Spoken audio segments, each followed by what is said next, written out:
Nigerian people, not only women, are out there to express their disappointment over this undemocratic, unpopular, totally insensitive decision taken against Nigerian people, not only Nigerian women. Nigerian women have suffered double exploitation in this country, and we thought under democratic system, popular votes, popular views, democratic views will be considered in the process of lawmaking, in the process of consideration for our constitutional amendments.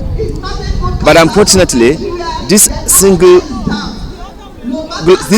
action has further justified why we must not even relent effort to demand for justice in this country. Refusal to assent to these bills clearly show injustice, clearly show undemocratic move, clearly show that popular aspirations are not welcome by those who are supposed to consider popular aspiration and democratic choice of Nigerians. There's no way we can continue as a nation to even for development if we continue to marginalize more than half of the population. It is absolutely impossible for the country to move forward when you think that women did not matter in the socio-economic and political development in this country. So we must bridge this long-standing marginalization and ambush of women. We men, some men, they are determined to ensure that what the National Assembly is done is not only stand condemned but also demand to reverse her. We demand that this action must be reversed so that we will know that we are practicing democracy. Because during the National Assembly consultation and public hearing on the constitutional amendment, these were issues that were very predominant and were popular. So how come some few people will come here and change the whole thing? That is not representation. That is not lawmaking. This is something to continue to make the country a laughable nation before the community of nations. And therefore, we are here to solidarize with the women. We are here to demand for justice for women. Nigeria has, the National Assembly members have made a very, very expensive mistake, if it is a mistake, for deciding to carry out this exercise when the whole world is celebrating Women's Day. That is to tell you that some people of the National Assembly members are not that sensitive enough to know that globally this is a moment that you must actually do everything possible to support and empower women politically, socially and economically. But for you to take this decision, it shows that you have no concern and you are not cared about women development in this country. And that is a very laughable and unfortunate development. So we believe in women development and progress and empowerment, we are saying no to this continued long ambush and marginalization of women in Nigeria. Need to do goes towards the 2023 election where we are ensuring that it's about gender. Enough of Nigeria working on one leg when it can work on two legs.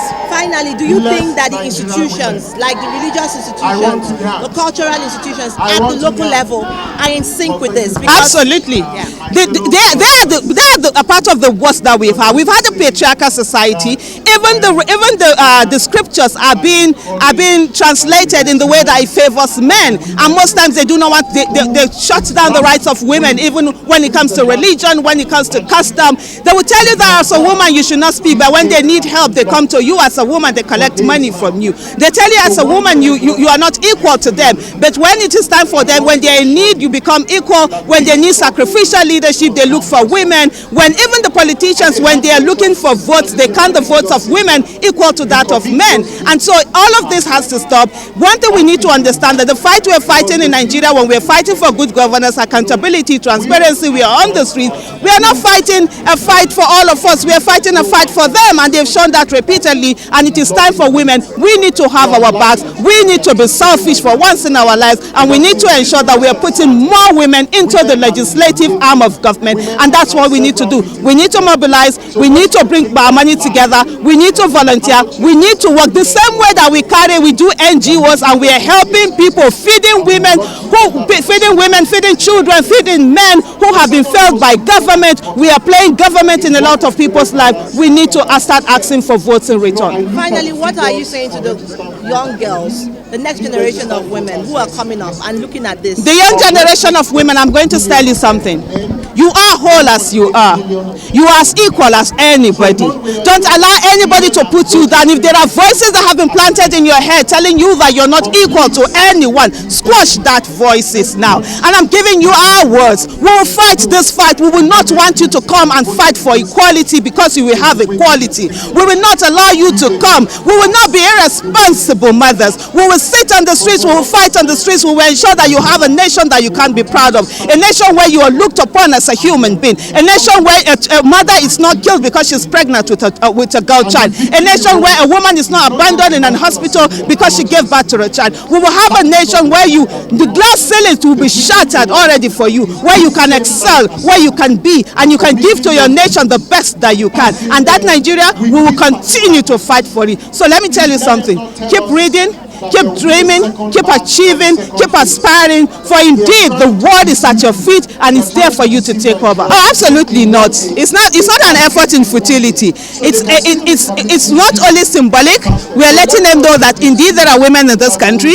When they see us not say anything most of the times, it's not because we don't want to say anything. It's because we feel that they should have sense and do the right thing. But they have shown us repeatedly they do not have the capacity to do the right thing. They do not have the capacity to be competent. They do not have the capacity to not be selfish. And so we are coming out to telling them this message. But most importantly, we will meet at the polls where they need the votes of women, at the polls where a woman's vote is equal to that of a man. We will meet them and they will know indeed that they have put their hands in our eyes, and we too will put our hands in their own eyes. They've thrown a gauntlet. We are taking the challenge.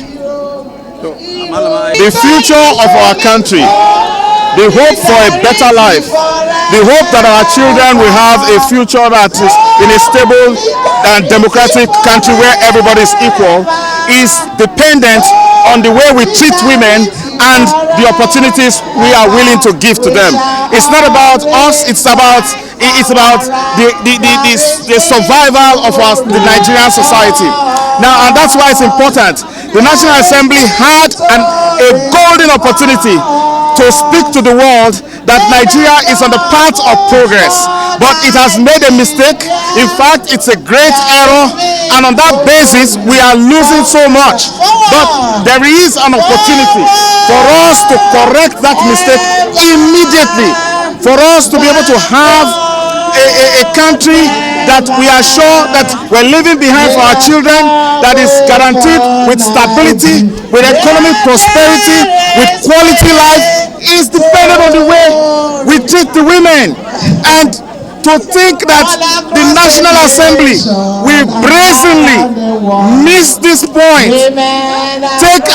miss this golden opportunity in ensuring that we put our country on the pathway of gender balance, on the pathway of empowering women, so that life can be better for me as a man, life can be better for our children, and there will be good future. That's what the National Assembly has missed, and they must correct it immediately. And that's why we're here. It's a very serious matter. It's beyond solidarity with women. It is about our future. It is about our survival. It's about the quality of life that we are entitled to. And that's what the National Assembly is missing. National Assembly must wake up. The men, they cannot afford to be enemies of themselves. That's what has happened. That's what has happened. So National Assembly is retracing its steps immediately.